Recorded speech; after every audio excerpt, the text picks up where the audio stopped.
Hello everyone, আসসালামু আলাইকুম। আশা করি সবাই ভালো আছেন। আল্লাহর রহমতে আমিও ভালো আছি। আজকে ইফতারের পরে আম্মুর কাছে আবদার করলাম যে আম্মু আমাদের বাসার সবাইকে তুমি বুরহানি বানায়ে খাওয়াও। প্রথমে আম্মু দিয়ে দিচ্ছে হচ্ছে টক দই। আর বুরহানি বানাতে গেলে মাস্ট আপনার টক দই কিন্তু লাগবেই। পুরো একটা টক দই দিয়ে দিচ্ছে, যেহেতু বাসার সবাই মিলে আমরা খাবো একসাথে, এর জন্য আমাদের টকটা পুরো সম্পূর্ণ। আপনারা যদি 1-2 গ্লাস বানান তাহলে সেই ক্ষেত্রে একটু টক দই কম দিবেন। তারপরে হচ্ছে টক দইটা খুব সুন্দর করে ফেটে নিবে। দইটা খুব ভালো করে আম্মুর ফেটে নেওয়া কমপ্লিট হয়ে গেছে। এই পর্যায়ে আম্মু দিয়ে দেবে হচ্ছে পাউডার। এই পাউডারটা হচ্ছে চিনির পাউডার। আপনারা দোকান থেকেও কিনতে পারবেন, আর আপনারা যদি মনে করেন যে বাসায় বানাবো তাহলে বাসায় বানাইতে পারবেন। চিনিটা জাস্ট, হ্যাঁ, এখানে চিনির পরিমাণটা দিয়ে দিচ্ছে আম্মু 2 থেকে 3 চামচ। আচ্ছা, চিনিটা জাস্ট আপনারা ব্লিন্ডারে দিলেই পাউডার হয়ে যাবে। আমরা এটা বাসায় পাউডার করে নিছি, কারণ হচ্ছে আমরা সাডেনলি প্ল্যান করছি যে আম্মুর হাতের বুরহানি খাবো, এই জন্য। এখন হচ্ছে আম্মু দিয়ে দিবে মশলা। এখানে আছে হচ্ছে গোলমরিচ, ধইনা আর জিরে। এখন দিয়ে দেবে 1 চামচ। এখন প্রত্যেকটা জিনিস এর ভিতরে একসাথে দেওয়ার পরে অ্যাড করে আবার ভালো করে মিশিয়ে নেবে। এখন দিয়ে দেবে হচ্ছে লেবুর রস।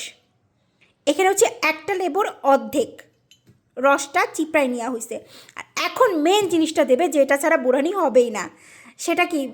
ধনের পাতা আর হ্যাঁ, পুদিনার পাতা, কাঁচামরিচ আর ধনের পাতা, এটা হচ্ছে মিক্সড করবে।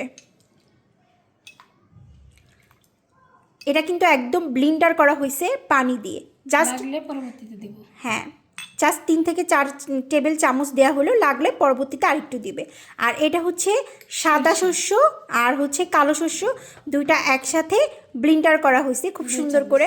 2 চামচ দিয়ে দেওয়া হলো। এখন সব উপকরণগুলো দেওয়ার পরে ভালো করে মিক্সড করে নিবে।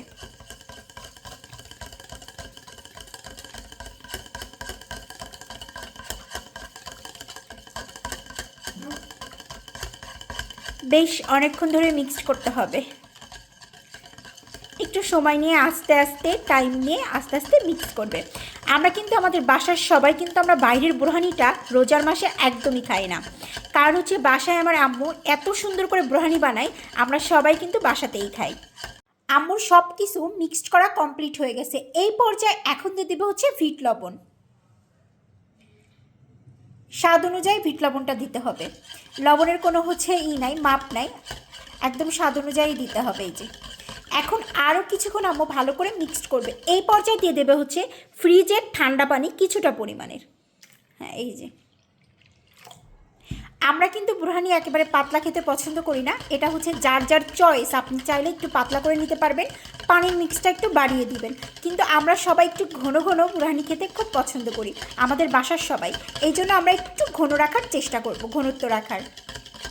আম্মুর বুরহানি বানানোটা কমপ্লিট হয়ে গেছে। এখন হচ্ছে গ্লাসে গ্লাসে দিবে এবং আমরা সবাই মিলে এনজয় করে খাবো। আপনারা চাইলে চট জলদি কিন্তু তৈরি করে ফেলতে পারবেন, একদম ঝটপট রেসিপি। আলহামদুলিল্লাহ, বুরহানি বানানো কমপ্লিট হয়ে গেছে। আর সর্বপ্রথম টেস্ট করবে মেহেজাবিন। মেহেজাবিন এখন পড়তে বসছে, আমাকে বারবার বলছে যে নানুর বুরহানি বানানো হলে আগে আমাকে দিবা, তারপরে তোমরা খাবা, কারণ আমার আম্মুর হাতের বুরহানি বানানোটা অনেক বেশি মজা লাগে। নাও মেহেজাবিন, টেস্ট করে বলো কেমন হয়েছে। সবকিছুই পারফেক্ট হয়েছে, খেতেও ভালো লাগতেছে। আমরা বাসার সবাই কিন্তু আম্মুর হাতের বুরহানির বিগ ফ্যান। আপনারা চাইলে এই রেসিপি ফলো করে চট জলদি ইফতারির টাইমে বানিয়ে ফেলতে পারবেন। সবাই ভালো থাকেন, আল্লাহ হাফেজ।